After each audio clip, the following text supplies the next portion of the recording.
आज आम्ही जायला निघालो कुठे माहिती आहे का? आज आम्हाला जायचं होतं करंजाला, कारण तिथे ना द्रोणागिरी देवीची पालखी असते. त्याच्यासाठी आम्ही दरवर्षी जातो. फक्त गेल्या वर्षी मला जायला नाही भेटलं, लग्न होतं म्हणून, तर यावर्षी चाललो.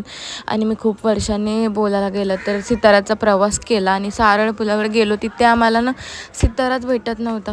किती वेळ झाला आमचा असा टाईमपास चालू होता. फायनली भेटला आणि डायरेक्ट आम्ही तरीतच बसलो आणि आमचा तरीतला प्रवास आहे ना चालू झाला. खूप दिवसांनी तरीत पण बसला आणि एवढी गर्दी होती, सगळीजणं पालखीला चाललेली, कशी कशी ॲडजस्ट करून बसलो आणि आम्ही दोघीच आलेलो आणि फायनली पोचलो. आम्ही तिथे पोचलो आणि एवढं ऊन लागत होतं ना बेकार, कारण आम्ही भर दुपारीच जायला निघालेलो आणि आम्ही न्यायला बोलवलेलीच गाडी, कारण थोडंसं चालायचं पण होतं. आमच्या इथे 2 बॅगा पण होत्या, तर आमचा तेजस आलेला न्यायला.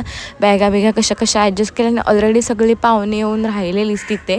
तर आम्ही पोचलो. ही बघ आमची पाहुणे, हिला व्हिडिओ जास्त यायला आवडत नाही. यांच्याकडच्या भाकऱ्या बोलाल तर काय एवढ्या मोठ्या मोठ्या भाकऱ्या, आणि एवढ्या आवडतात ना मला त्यांच्याकडच्या भाकऱ्या. जेवायला काय चिकन मटन जे जे पाहिजे ते सगळं होतं आणि आमची पंगत मस्तपैकी जेवायला बसली. सगळीकडे गेलो, इथे या तिथे या करून सगळं थोडं थोडं जेवलो. आणि असा होता माझा आजचा दिवस. आता उद्याच्या ब्लॉगमध्ये डायरेक्ट तुम्हाला मी पालखी दाखवेल, करंजाची पालखी कशी असते ती. मोठा ब्लॉग मी बनवणार आहे. आणि रात्री ते यात्रा पण असते, पाळणे वगैरे. सो यात्रेत गेलेलो, थोडंसं शॉपिंग करायची होती, तर बायका सगळीकडे शॉपिंगला घुसल्या. असा होता माझा आजचा दिवस. भेटे उद्याच्या ब्लॉगमध्ये. Bye, good night.